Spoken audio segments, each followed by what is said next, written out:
you want to read an epic fantasy that is inspired by Skyrim, Dragon Age, and Lord of the Rings, I think this is the right book for you. This is Of Blood and Fire by Ryan Cahill. It's the first book in the Bound and the Broken series. I've read this one and also The Fall, which you can read as a first book or as a second. I will come back to that. There are many interesting themes here. It's loss, I think, fear, pride, love, sadness, and revenge, among others. But I think that's the main ones, and they are repeated and coming back throughout the story. We are on Etheria, a continent, and which is has everything a fantasy continent can have, I think, with the forest and the mountains and magical places and continents with a lot of countries and of course a lot of conflicts. If you read the back of the book, it says like this: born in fire, tempered in blood, Etheria is a land divided by war and mistrust. The high lords of the south squabble and fight, only kept in check by the Dragon Guard, traitors of a time long past to serve the empire of the north. In the remote villages of southern Etheria, still reeling from the tragic loss of his brother, Cahills prepares for the proving, a test of courage and skill that not all survive. But when the three strangers arrive in the village of Milltown with a secret they are willing to die for, Cahill's world is ripped from under him and he's thrust headfirst into a war that has been raging for centuries. There is no prophecy. His coming was not foretold. He bleeds like any man, and bleed he will.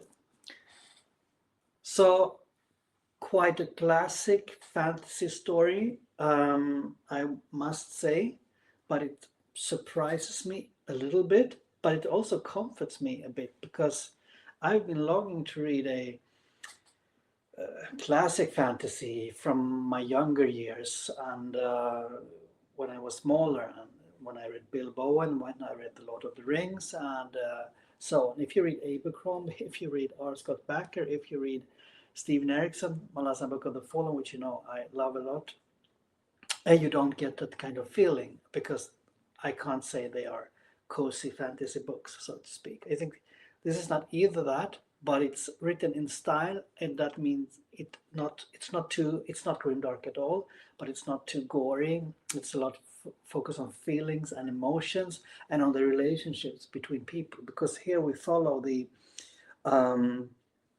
a group of friends, Rist, Dan, and Kaelan, and they are from the Glade, and that's where everything starts. And it's a small village, and they are going to go through an coming of age ritual called the Proving, and obviously, or safe to say, everything doesn't go as expected during the Proving. There will be no spoilers, by the way, in this review. Things will happen during the Proving that makes them suspicious about what happens in their own surroundings. Surprisingly, they are not so aware about the politics in the world, and but they have a bard coming to this village to tell stories. He's elf, and his name is Therin. He's just a bard and a storyteller, and he tells the stories of ancient past, something that it's called the Fall. I'm not sure if it's the same as the Doom, but I think it's the same, where there was an empire, or who was defeated and replaced by the current empire, which seems to be an evil empire, obviously, and there is a lot of things connected to this empire, which I don't know so much about yet because I'm on the first book. I've read The Fall, but know a little bit more, of course, then. They do this Proving. The relationship between these three people are similar to, maybe you get these Hobbit vibes, of course, with Merry, Pippin, Frodo, and so on, Sam. But they are a bit different, I think. Especially the personalities of Rhys, Dan, and Kaelan are different. They also have the fact that Kaelan has a brother who's died, and he also has a sister, Ella. So very early on, Kalen, the main character, has to struggle with loss and with a lot of maybe feelings of revenge and so on. He also has his father, which has he has a mysterious past, which we don't know so much about when we start the book. But obviously, this is fantasy. There are a lot of things to unravel here, and also the bard, of course, which I talked about, mysterious guy.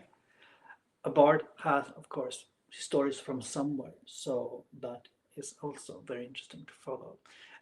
Quite tropey in the beginning, but I think that makes sense because you easily feel comfortable within the story and you just read and read. I read this book quite quickly for being me. Um, Suddenly, as the back of the book tells us, they meet three strangers, and it's kind of a pull for Kalen to approach these three strangers, and he doesn't know really why he does that, and they are interested in him, and he doesn't know why. Things happen, circumstances he can't um, control, which makes him to have to flee the glade, and he does so with his friends, Rist and Dan, and also with the three strangers, which are Esan, Dalen, and Eric.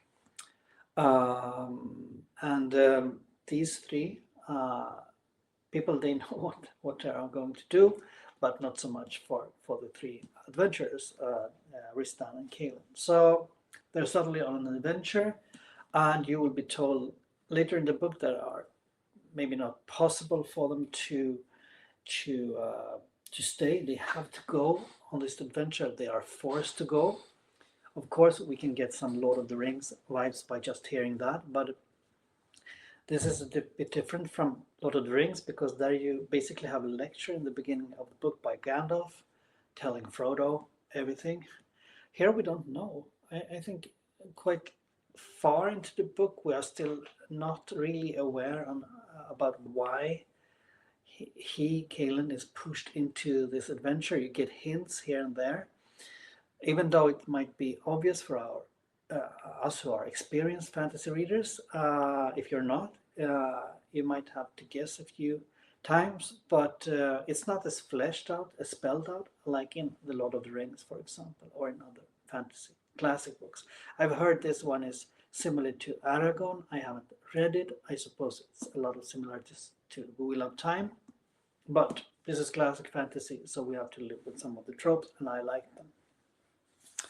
During this journey through the village where they start to forests and to mountains, we meet different races.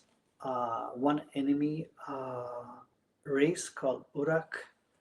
So the name reminds us of a few things, right? But still, I think they hold up in this book. We also have friendlier people, it seems like. The giants. We have elves, tricky people, like in many fantasy. There are two different kinds of elves. We are told those who just care about their own concern, and the elves who care about the world and try to interfere and help the world becoming a better place. Then we have the dwarves. I think the dwarves in this book is a bit trickier dwarves than in others. Even more stubborn, I would say. And if you compare with the dwarves in Witcher, it's totally different because I think the Andrei Sapkowski has really turned the tropes upside down when it comes to classic fantasy tropes. So this is more alongside the classical one, and I enjoy it for what it is, of course. There's also a magic system here called Spark, and I think this is a kind of a qigong, like slow movements qigong. If you're interested in that, on breathing exercises, you can watch that on the channel here. It's a kind of magic which has also the names are very qigong like. Now I just made one up here, crouching bear. It's not called that, but things like that. You get this feeling of qigong, and when there's like a sparkle, is used to say kind of thread. I get the impressions of qigong movements, very slow, like this, up with the hands, for example. I think that's very interesting. And that means that I think that the Ryan Cahill draws inspiration not only from classic fantasy, but also from sci-fi or sci-fi fantasy like Star Wars. Um, there is an evil power in this world, and it's called the Fade. So I will stop there. Just called the Fade, and I get especially vibes to Dragon Age, the video game I'm playing at the moment, for example. So see for yourself. I think Ryan Cahill's age is about the same as mine, or maybe it's a bit younger, I'm not sure. But so he grew up in the video game age and with his fantasy books. So it's interesting to see. I think there are inspirations from both video games, fantasy, and fantasy books, and also sci-fi fantasy in here. There are a few things I really liked with this book, and it's the pacing. I think it's quick, it's witty, it's smart. It has a feeling of nostalgia that really got me going to jump into the book. Not saying I didn't, second guess things. I did from time to time. It's not that tricky, but I don't think it's supposed to be that. This is just an entertaining, good story. And it's actually not as tropey as you think when I talk about it now. There are a few twists here and there, and it will be definitely become twistier when you read The Fall. This is interesting with The Fall because this is the second book. It's a novella, and I am. You can choose to read it first, like this, or afterwards. If you want a slow burn, you should read it afterwards. I understand it. I read it today, finished it, enjoyed it. The first book more is focused on the relationships between the party and the people, and of course the adventure that Kaelin is drawn into, and he's very surprised by that for different reasons.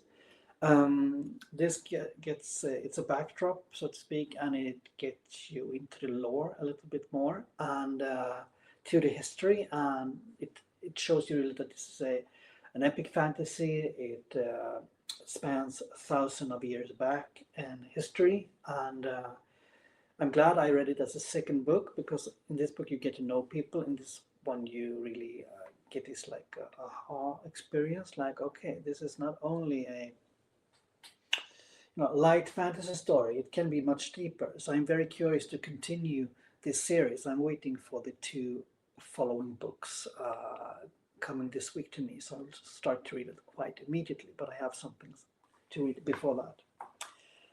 When it comes to writing, I think Ryan Cahill does a great job. I know it's his first book. People tell me that the other books will become better. Some people react to the prose a bit skeptical or critical. I enjoy the prose.